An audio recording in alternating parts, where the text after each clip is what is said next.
Greetings, Keichlings. Keichin Prime here with my review of My Hero Academia, Chapter 134. It was a little action-packed chapter. Halfway through it changes, but that's okay. It's setting up for something bigger. And, I do wait for that. But it starts off continuing with where it left off. Kirishima's, what did he call it? Red Riot Unbreakable. He's continuing to break the blades off of the unnamed villain. I really wish people would have names. Not that I always remember them, but given that, you know, it's just easier to talk about them. The Blade Man, I guess I'll call him. Or something else. Whatever. Anyway, but the Blade guy, he's all like, how are my blades breaking? And Kirishima reveals the weakness to this new power-up. While it gives him, at his, I guess at this point, his maximum hardness, it only lasts for about 30 to 40 seconds. So he has less than a minute to do something. So then he goes all out. He bursts through the blades, which by this point have been concentrated, so the guy can control the placement of the blades, which was interesting given what we knew about his power before. It was just like 3 little blades, which I guess if maybe he didn't have that side of the power where you could position them where you wanted, because otherwise I'd have them like, you know, coming out of my fingertips or something, you know, make them a little more accessible to being useful. But whatever. Maybe, like I said, maybe that was an addition onto the power.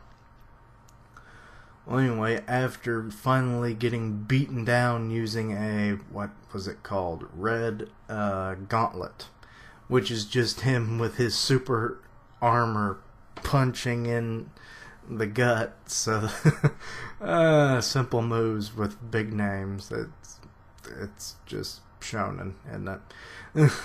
But he breaks down into his old personality. You know, he was all cocky and confident when his blades were doing all that kind of damage, but afterwards they really he's just a weakling on the inside, which then we later find out is actually just a trick to kind of get your guard down, because he was like, just leave me alone, I just wanted to be stronger, but...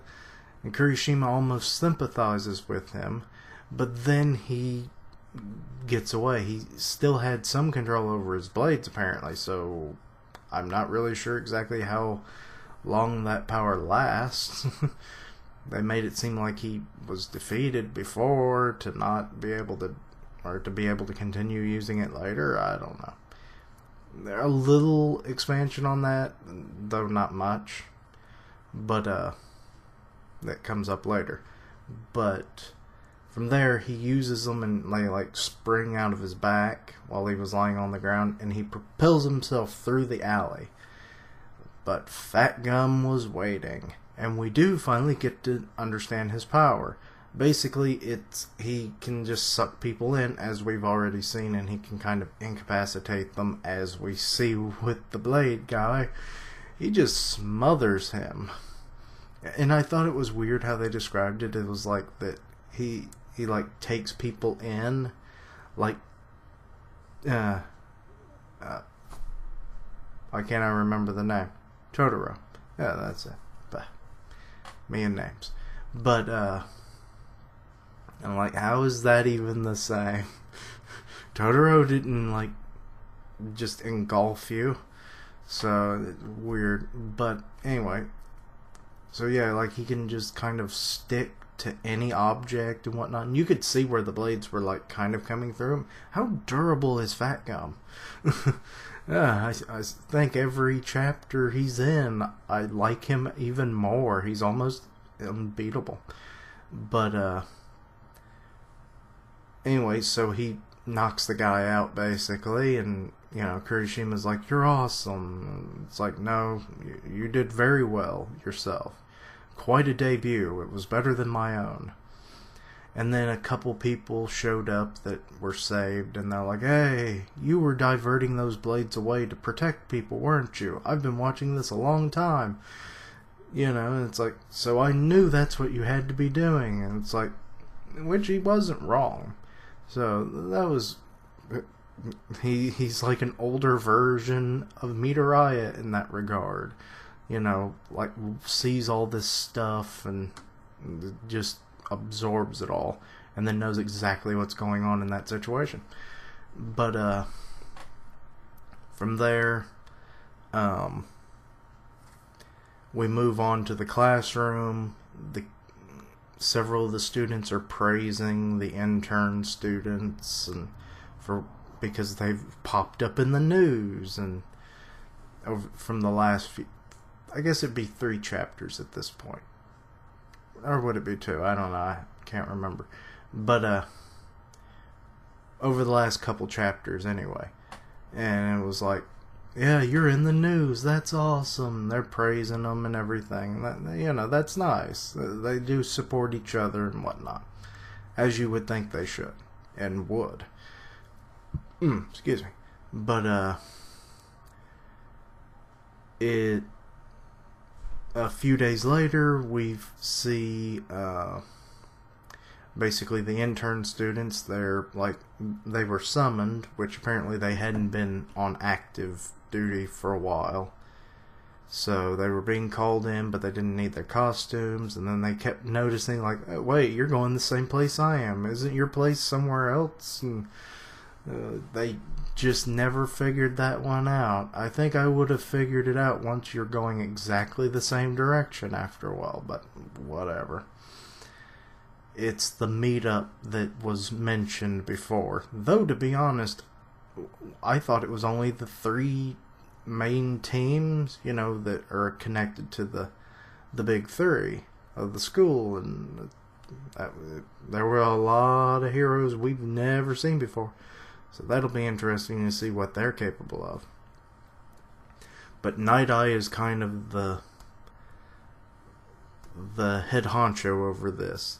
And it's like, this meeting is to share the information that you have all shared with me that helped further his own investigation into finding about the 8 precepts of death. Prefix. Or whatever I was trying to say. I don't even know. But, so yeah, so that's moving on ahead. So that'll be interesting to see in next week, the week after, somewhere soon, I assume. But, so yeah, that's about it, I think. I don't really remember much. So, yeah. Anyway, thank you for watching. Like, comment, and subscribe. Oh, Midoriya apparently is being constantly consumed by that girl. Eri? Yeah, that was it. Which is, like, I think one of the last things they mention in the chapter. Which makes sense. Especially now that he knows that she's connected to the 8 precepts of death. I can't say words. But, yeah. Not a bad chapter overall. I give it 3.5. It was kind of average. Kind of what you expect there. It definitely doesn't beat the last chapter when, you know, in certain regards, the action was about on the same, but that reveal at the end of the chapter last week, I couldn't be beaten by this one anyway. So, yeah, I only give it a 3.5. It was above average. But it was good. But I see it more of as a transitional chapter. So, yeah. Also, on a side note, I will be doing Mob Psycho 100 as soon as it wraps up. But please, in the comments, for anyone that cared to watch this video this long, let me know how you want that format to be. You know, do you want me to do a video per chapter or per however many chapters? Let me know, and I'll see what I can do. But anyway, Thank you for watching. Like, comment, and subscribe, and I'll see you next time. Keishlings, roll out.